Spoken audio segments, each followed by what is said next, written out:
Hi, it's Heather, back again to tell you about the history that used to be in places where the landscape has changed. Parking lots can not only tell stories that are merely interesting, they can tell stories that are inspiring as well. In this video, we are going to explore and celebrate the history that shows the resiliency and resistance demonstrated by heroic Black Kentuckians in places you might see every day. July 3rd, 1831. A young, good-looking couple boards the steamer Versailles on a holiday weekend. What they don't want you to know is that they are in imminent danger. What they don't know themselves is that over the next few years, they're going to change North American history. Thornton and Lucie Blackburn were newly married and in love. Sadly, as enslaved people in the 1830s, their love and their marriage would not be enough to keep them together. Even if they had been enslaved by the same person, this wouldn't necessarily have been the case. But Lucie was owned by a man who had died revealing secret debts. As property, she was an asset to be liquidated in the eyes of many.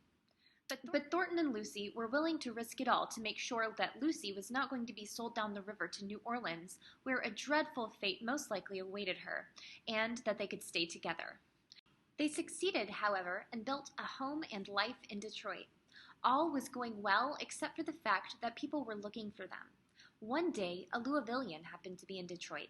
He saw Thornton and reported back to the couple's enslavers.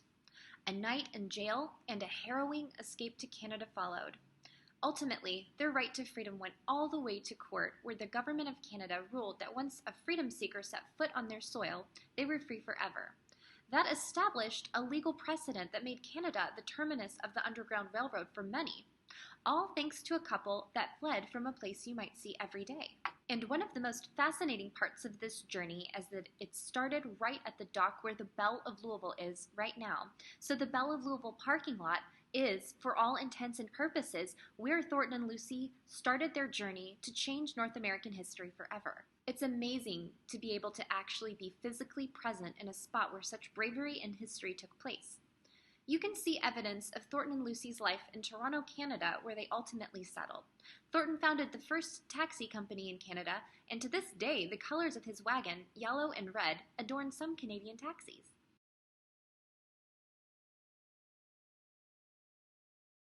The Underground Railroad is a metaphor for a movement that consisted of like-minded people who wanted to assist enslaved people seeking freedom. It was not a step-by-step journey that had directions you could easily follow, nor was it a national organization that had cohesive ties across the country. It was definitely not a real railroad. For most, it couldn't be any of these things to succeed. And the things that made successful Underground Railroad crossings successful, mainly their secrecy, made it hard to be really able to trace how things happened. Having a network of quilts and lanterns and other such signals would have been much too easy to find out about and would have quickly become giveaways for people who profited off of catching escaped freedom seekers. That means that the Underground Railroad was made up of individuals who made and facilitated escapes on a very case-by-case basis. Sometimes it was just one time, when an opportunity presented itself and an individual had the necessary skills, goods, spaces, or connections. Sometimes it was something that someone did as many times as they could. Most of the people on the Underground Railroad were, in fact, people of color. If you were to think of the Underground Railroad as a railroad, and that would be just for metaphorical purposes because it is a good metaphor, Louisville is in many ways Grand Central Station. You could see the free north from where you stood on Louisville's banks. Many people who were making their way to freedom found their way here because of Louisville's sizable free black population and how many people came and went from the busy river town. It was easy enough to get lost here. Not that anyone could simply cross the river and be free. There was too much money at stake in the reward for kidnapping freedom seekers, and the punishment for being caught was too terrible. And Louisville was often the first place people would look for people who escaped enslavement. Washington Spradling was one of the people who helped as many freedom seekers as he could. He was born enslaved to his own father, but was freed when his father died and received a small inheritance. With this inheritance, he first purchased the freedom of his children, and then he speculated in real estate. To have a more regular income, he also ran a barber shop at Liberty Street, known at the time as Green, between 3rd and 4th, the site of a parking garage now. Washington Spradling, as a barber to people of many walks of life, had his ear to the ground when it came to helping people find freedom. He could also read and write, which meant that he probably forged freedom papers for people like Thornton and Lucie Blackburn, if not Thornton and Lucie Blackburn themselves. He also helped people buy their own freedom to escape slavery through legal means. He would lend out sums of his substantial wealth to people who would then pay him back gradually. Many people couldn't necessarily do so. Life was still hard even after you were free.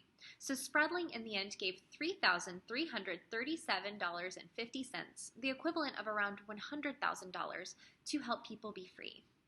Washington Spradling was one of the wealthiest black men in Louisville. His property investments grew in value with the city, and his son founded the Smoketown neighborhood south of downtown. It's fascinating to think of the types of conversations that must have happened in Washington Spradling's barbershop. Washington Spradling assisted freedom seekers 33 legal times that we know about and risked dire consequences countless times we don't know about. His story is one of the most inspiring stories of courage and altruism in Louisville's history. These two sites show us that some of the history beneath our feet is incredibly inspiring. We're fortunate to know the stories of these three people whose extraordinary choices made life better for many. Next time you find yourself walking past one of these places, take a moment to think about what was there before and who may have walked in your very footsteps. Thanks for tuning in. I'm Heather Gottlieb for the Fraser Virtual Magazine.